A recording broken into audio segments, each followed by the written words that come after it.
credit cards are a pretty big way that you could level up your game financially if you use them responsibly. You can make everyday spending purchases and turn them into points, and also redeem them for cashback on tons of things like free hotels, free flights, free food, and much more. For me personally, I have been using credit cards for a while now, so most of the credit cards on this list I have used before, so I know pretty much what you're going to get into for each of these cards. But without further ado, let's get to the credit card. Now, before we start, I have to go over the framework. There are a couple of things that are essential for you to monitor and recognize before you pick a card to make sure that it's right for you. So a couple of notable things that I look at first are, do the rewards to annual fees balance out?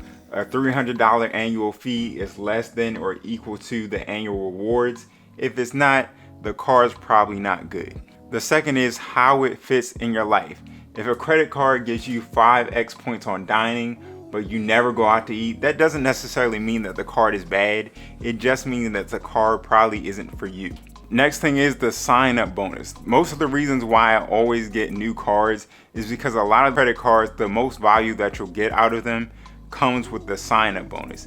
If you can extract a great sign up bonus out of a card, it may be worth it for you to get. Now, one thing that I am not considering in this video is the APR, and that's because I do not believe that you should be holding a balance on your credit card.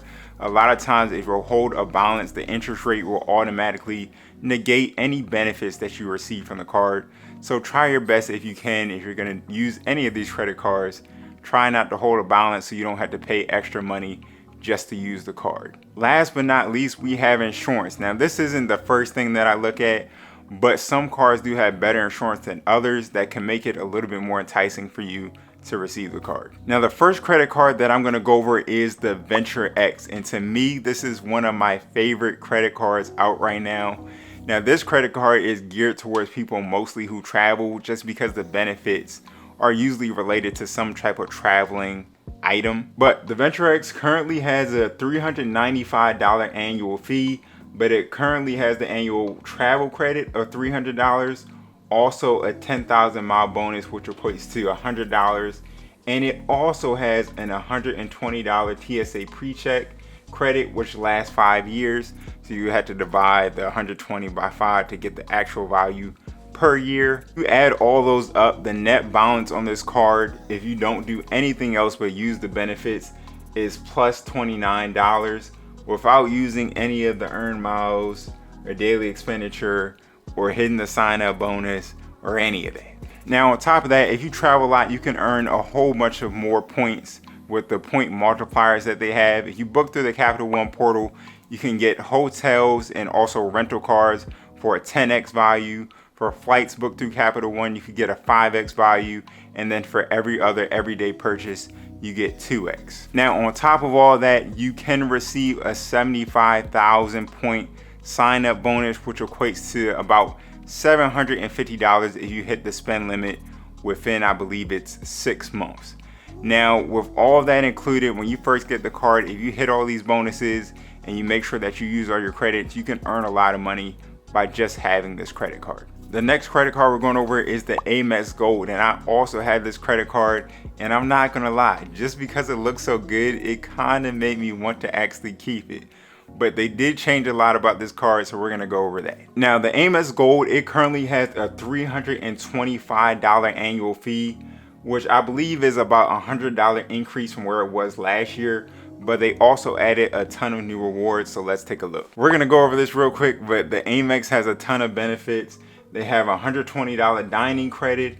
They have an $100 credit when you book 2 nights through the Amex travel portal. They have an $100 Resi credit. They have an $84 Dunkin' credit and a $120 Uber credit. And this totals out to approximately $524 in credits in total. Now, the thing with this card is some of the credits are going to be harder to use than the others. The 2 nights booking through the Amex travel portal, you're going to notice that a lot of their stays that they have through the Amex travel portal are already super expensive. So if you're not already spending a lot of money on your stay, you might end up spending more just to use that credit. So I would keep that in mind. Also, take note of the restaurants that they have if you're looking into this card and you're interested.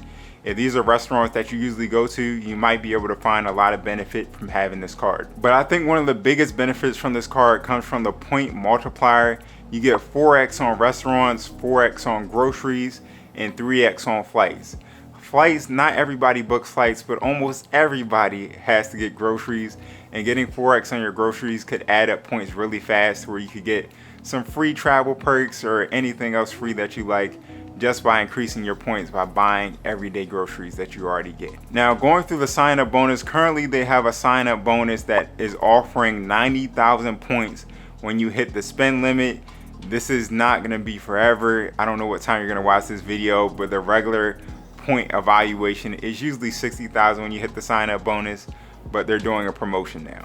Now, I like to call this card a big bag card because if you love food and you love going out, you're gonna absolutely kill it when you're using this card. You're gonna gain a whole bunch of points, and I'm sure you'll love it. The next credit card we have is the Discover Cashback. And you know, I couldn't do a top 5 list of credit cards without putting in some of the lower tier credit cards that don't have an annual fee included. Now, the Discover Cashback, it's a pretty basic card, but it's also a great everyday card. I currently still have this. It doesn't have an annual fee, so there's no real point in me getting rid of it. But it is really good. They have a pretty good offer where they will match right now all of your cash back for the first year, essentially giving you double the value that you would have got if you didn't have this promotion. Also, on top of that, they offer 5% cash back if you hit their spending category. Now, to go over the spending category in short, it usually has a monthly spend.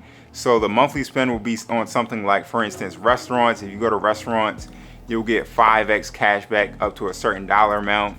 The next month, it might be groceries. If you get groceries up to a certain dollar amount, you'll get 5% cash back.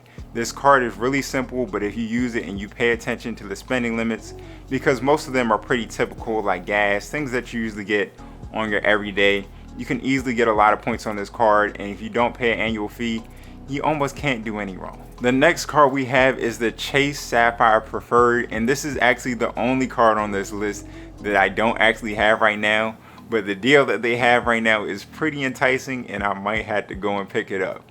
So right now they're offering an $100,000 sign up bonus when you hit their spend limit within the first 3 months. This totals to $1,000 in value through the Chase portal. Now, this card will come with a $95 annual fee when you sign up.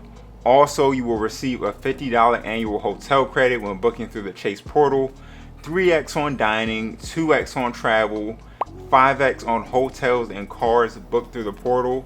Now, the annual fee is $95, as I said, which leaves you with a net of negative $50 at face value.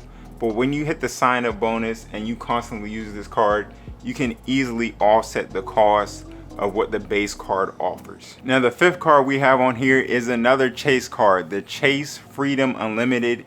And this is also another card that doesn't have an annual fee attached to it. The Chase Freedom gets you 3% on dining and drugstores, 5% on travel, and 1.5% on everything else. As I said, there's no annual fee, and the current offering is $200 when you spend $500 within the first 3 months. It's a great card overall. The benefits are really good. When you don't have an annual fee attached to the card, I don't feel like you can expect too much.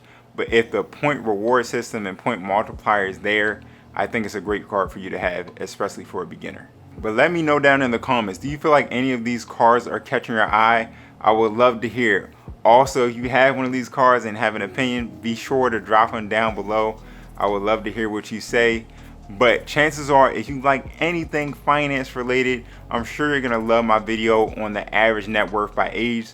So you wanna check out that video, click this video right here. I appreciate y'all for watching, and I'll see y'all in the next one. Peace.